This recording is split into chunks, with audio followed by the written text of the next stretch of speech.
നമസ്കാരം. തിരുവല്ല മീഡിയ വാർത്തകളിലേക്ക് സ്വാഗതം.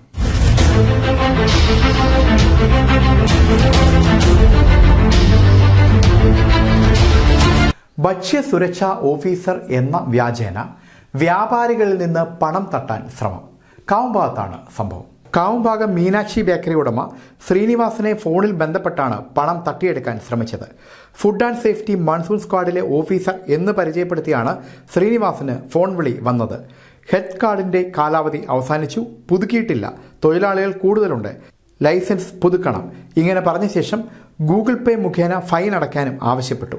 പേരെടുത്ത് വിളിച്ച് സൗഹൃദം പുതുക്കിയായിരുന്നു സംഭാഷണം. എന്നാൽ ലൈസൻസ് പുതുക്കിയതിനാൽ സംശയം തോന്നിയ ശ്രീനിവാസ് തിരുവല്ലയിലെ ഫുഡ് സേഫ്റ്റി ഓഫീസിലെത്തി അന്വേഷിച്ചപ്പോഴാണ് തട്ടിപ്പാണെന്ന് മനസ്സിലായത്. സംസ്ഥാനത്തിൻ്റെ വിവിധ ഭാഗങ്ങളിൽ സമാന രീതിയിൽ തട്ടിപ്പ് നടക്കുന്നുണ്ടെന്നും അധികൃതർ പറഞ്ഞു. ഫോൺ നമ്പർ മുഖേന നടത്തിയ അന്വേഷണത്തിൽ തട്ടിപ്പ് നടത്താൻ ശ്രമിച്ചത് സുനിൽകുമാർ എന്ന ആളാണെന്ന് വ്യക്തമായി.